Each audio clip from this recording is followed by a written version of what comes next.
Ovozim eshitilyaptimi? Eshitilyapti. Screen share qilganim ham bor, to'g'rimi?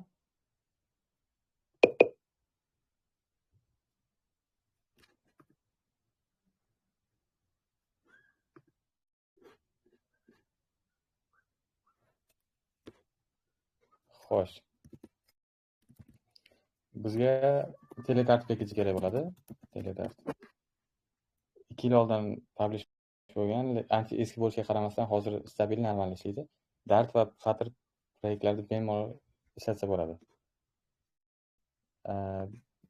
Biz hozir bitta Dart proyekt ochib olamiz. Dartni tanlab, console application.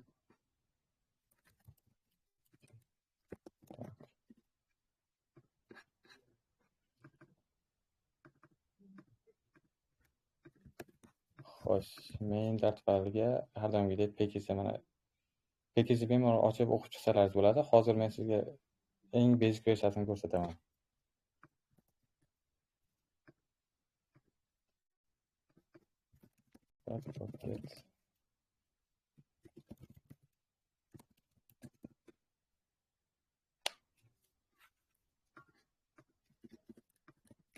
Xo'sh. Bu botni token qo'yganimizdan keyin teledart package o'zi initialize bo'ladi, keyin ishni boshlasak bo'ladi. Hozir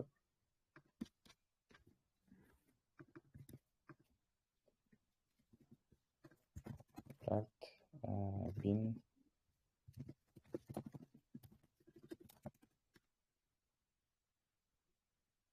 bo'ldi. Telegram botimiz muvaffaqiyatli ishga tushirildi. Endi bunga bir ikkita funksiyalar yozishimiz kerak bo'ladi. Ya'ni on message, ya'ni message olganida listen qilib turamiz.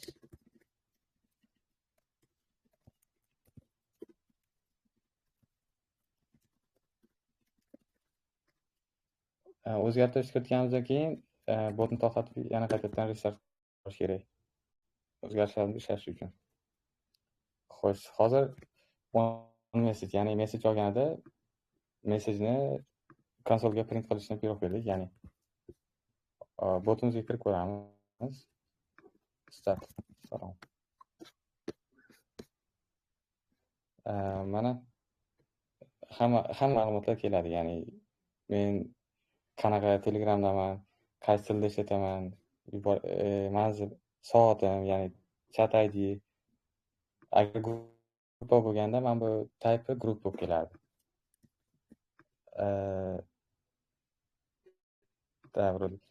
Hamma narsa mana shunday ishlatiladi. Teledart nuqta qilasiz, hamma xohlagan narsalar, ya'ni gruppada bo'lsa bank qilsa bo'ladi, stop qilsa bo'ladi, любой narsa mana shu package chuqurlab ko'rsa bo'ladi.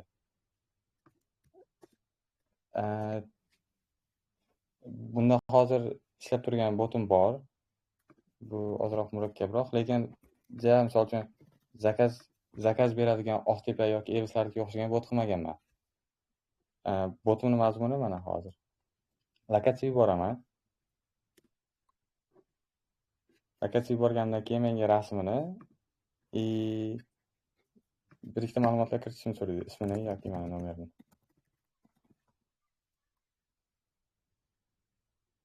Getlink qilsam, bu Nurda bilsalaringiz, Nur programmasi uchun universal link yaratib beradi. Ya'ni shu linkni bossam hozir Nurdagi checkout page'iga o'taman. Shu manzil uchun delivery yaratsa bo'ladi. Bu ishni ancha osonlashtirib beradi-da. Ovozim eshitilyaptimi? Hozir bilolmayapman-da. Eshitilyapti ovoz. Bo'ldi, rahmat kattakon. Bu bot nima uchun qilingan? Misol uchun o'zim tanishtirish esdan chiqdi. Ismim Elbek, o'zim Nurda ishlayman, Flutter developerman. Biz Nurda A nuqtadan B nuqtaga narsa dastlabki qilish uchun programma qilganmiz. Bilsalaringiz, Telegramda Open in Google Maps debdi, mana location bosganda. Bu funksiya Yandex.Go'da ham yo'q. Misol uchun lokatsiyaga kirsangiz, Open in Yandex.Go degan knopka yo'q. Yandex Map yoki Google Maplar faqat navigatorlarda ochiladi. Biz ham Open Nur qilib funksiyasini qo'sha olmaganimiz sababli shunaqa Telegram bot yaratganmiz. Ya'ni zakalsangiz tashlaysiz, zakalsangga link chiqarib beradi. Linkni shunday bossangiz, to'g'ridan-to'g'ri Nurga checkout page'iga otib beradi. Bu bizni nima desa bo'ladi, hamkorlarimiz uchun qilingan. Ko'p hamkorlarimiz Telegramda o'zini CRMkasi, ya'ni zakazlarini yuritishadi.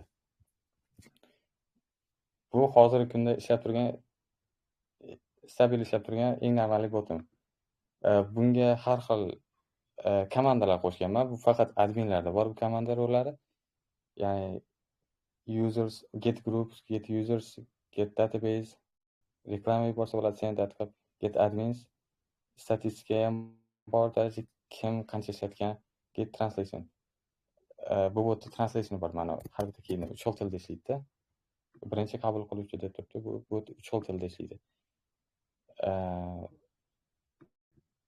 Bu botni kodiga to'xtaladigan bo'lsak, kodini o'tirib eramasdan yozib chiqqanman. Har bitta userda o'zini stage bo'ladi. Misol uchun waiting for location, waiting for info, completed. Bitta userni ikkinchi user bilan nima bo'ladi?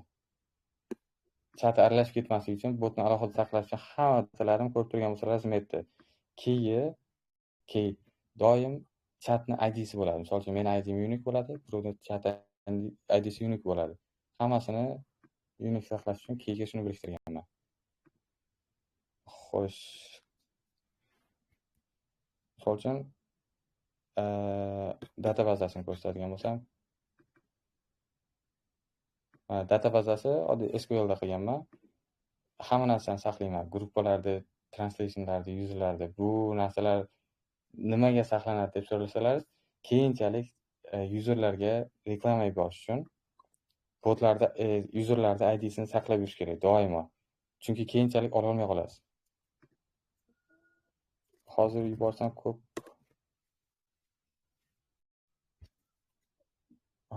ko'p foydalanuvchilarga ketib qoladi. Foydalanuvchilar juda ko'p, shuning uchun hozir aytmay qolaman. Xo'p, bu hozir ko'rsatgan bir Nurda ishlab turgan normalniy botim. Nurda yana boshqa narsa uchun ishlataman botni. Misol uchun error logs. Ko'rib turganingizdek, ikkita ilovamiz bor. Client app bor, courier app bor. Backendga yuborganda har xil errorlar bo'lishi mumkin. Backendimiz doim log yozib yurmasligi uchun biz Telegram bot orqali buni handle qilganmiz. Ya'ni Telegram bot orqali errorlarni gruppaga jo'natib turadi. Mana ko'rib turgan bo'lsangiz, URL, authorization tokenlari, response, user, deposit token va hokazo hamma narsa bor. Appning versiyasi ham bor.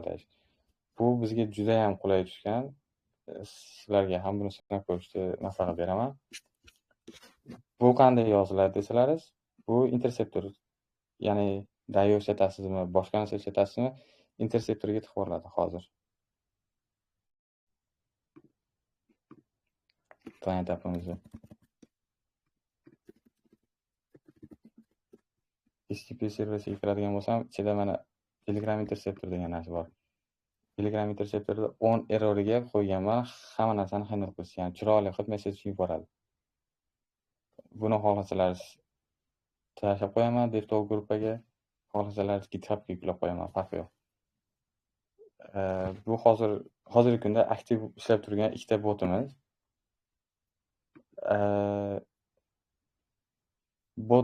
Botni Telegram akkaunt kabi ishlatsa ham bo'ladi. Ya'ni hozirgi turgan mana Elbek Mirzamahmudov deb akkaunt turibdi. Xuddi shunaqa qilib birovlar bilan yozish maqsadida ishlatsangiz ham bo'ladi. Buning uchun Android telefonga telegraf ustanov qilish kerak. Bu ko'pchilik qilib ko'rgan bo'lsa kerak.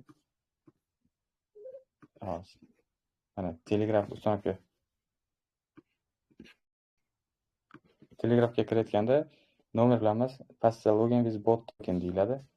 O'sha bosgan tokenni kiritsangiz, o'sha bot akkauntiga to'g'ridan-to'g'ri kiritib beradi. Login qilganingizdan keyingi chatlar ko'rinadi. Login qilganingizdan oldingi chatlar hech qachon ko'rinmaydi. Misol uchun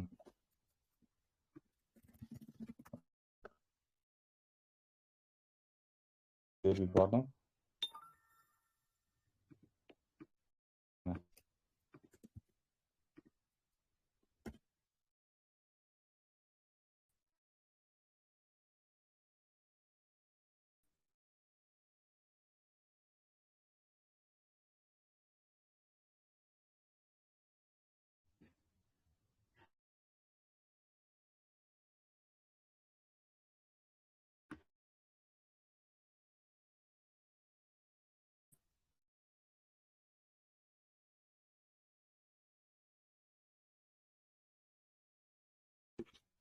aytmoqchi bo'lganim, o'zingizni qiynab kerakmas narsalar qilib o'tmang bot bilan.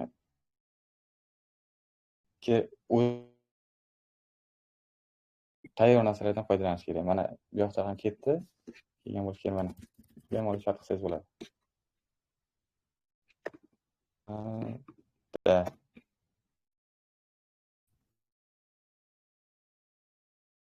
Telegram bot haqidami yoki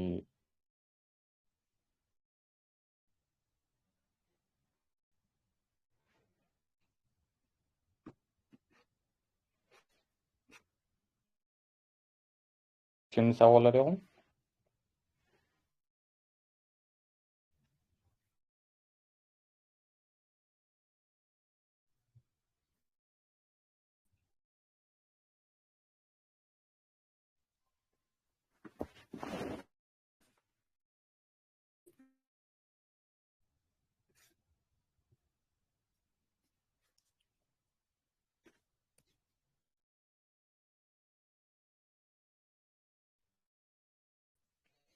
Sen chiqarmas.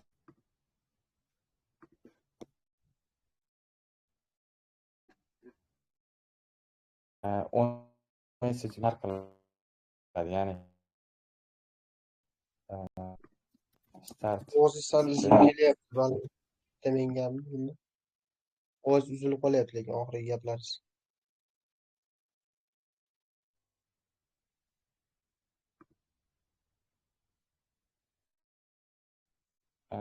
hozir.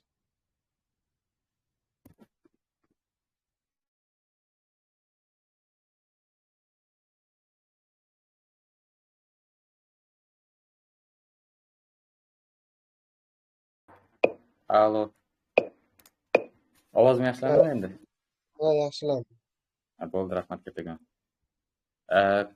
Qancha ovozim eshitilmadi taxminan? Uzoq vaqt eshitilmay turdimi?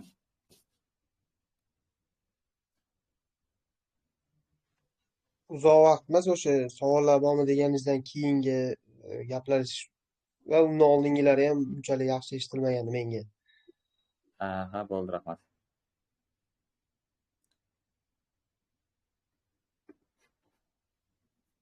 Xo'sh, Telegram bot qilayotganda asosiy narsani esdan chiqarmaslik kerak. Mana 10 message bilan 10 command farq qiladi.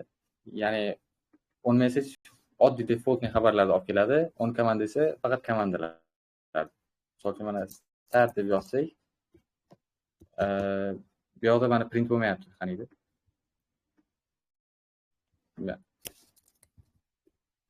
Internetda muammo bo'lsa, mana shunaqa retrying in 2010 5 seconds bo'lib qoladi.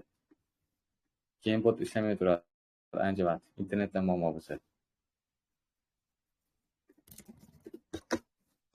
Mana 10 message faqat oddiy defaultni xabarlarga ishlaydi. Qolgan 10 command, 10 ya'ni 10 bolt degan narsalar bor, 10 bolt bor, 10 link bor. Ularda ishlamaydi. Ya'ni mana qarang. Salom deb bolt qilsam, oldindan oddiy xabar yozsam, print bo'lmasligi kerak. Mana print bo'lmadi. Boyagi salom turibdi hali ham. Bu o'zi 10 boltga tegishli.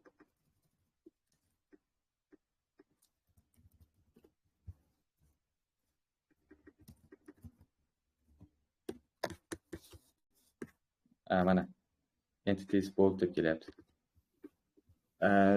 Bot yaratayotganda shuni esdan chiqarmaslik kerak. Keyin boya qotib qolgan payti aytdim.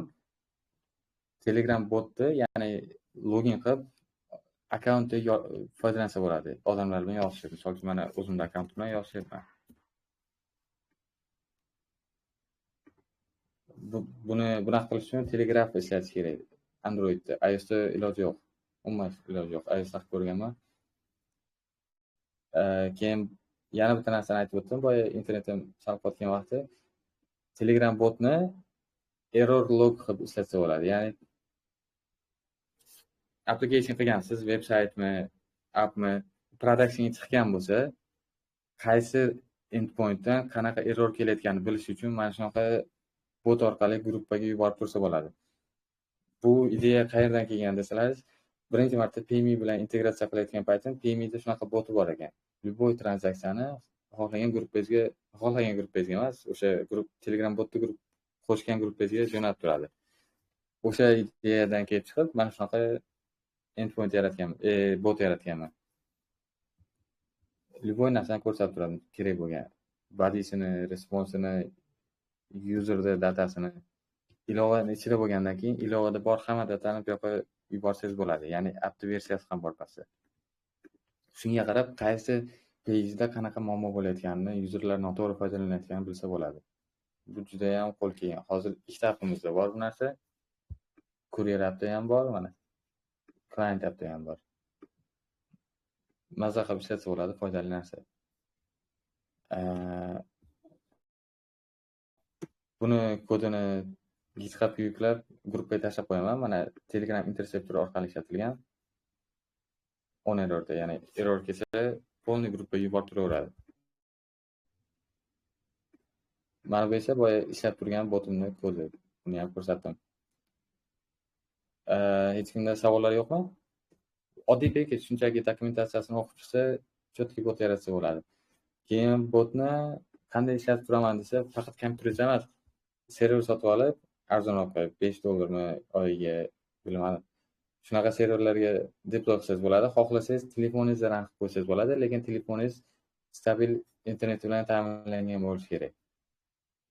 Bir marta qilib ko'rganman telefonimda, lekin uncha yemagan, internet stabil bo'lmagani uchun. Kimlarga savollar bormi? Telegram bot bo'yicha.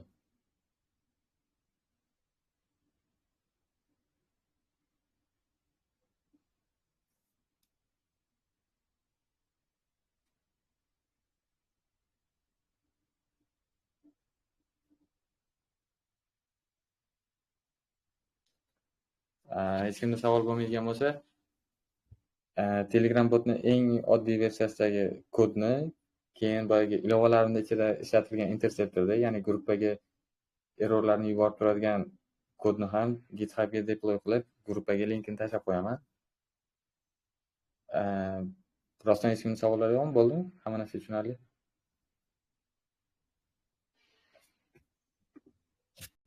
Hozir savollar yo'q. Endi dokumentatsiyani bir qator ko'rib chiqish kerak ekanda baribir. Dokumentatsiyani bir qator ko'rib chiqsangiz-da, keyin nima savollar tug'ilsa yordam beraman bemalol. O'zi itak tushunarli. Telegramda endpointlar ham ancha tushunarli qilingan, shuning uchun pekejda ham muammo bo'lmaydi ishlatishda.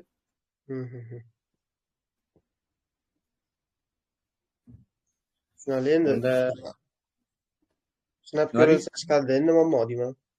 shunaqa sinab ko'rsa-da, sinab ko'rish kerak-da, shunchaki ko'rgan bilan foydasi yo'q-ku. Bilasiz-ku o'zingiz ham YouTube'da qayerdadir kurs ko'rgan bo'lsangiz. Shunaqa.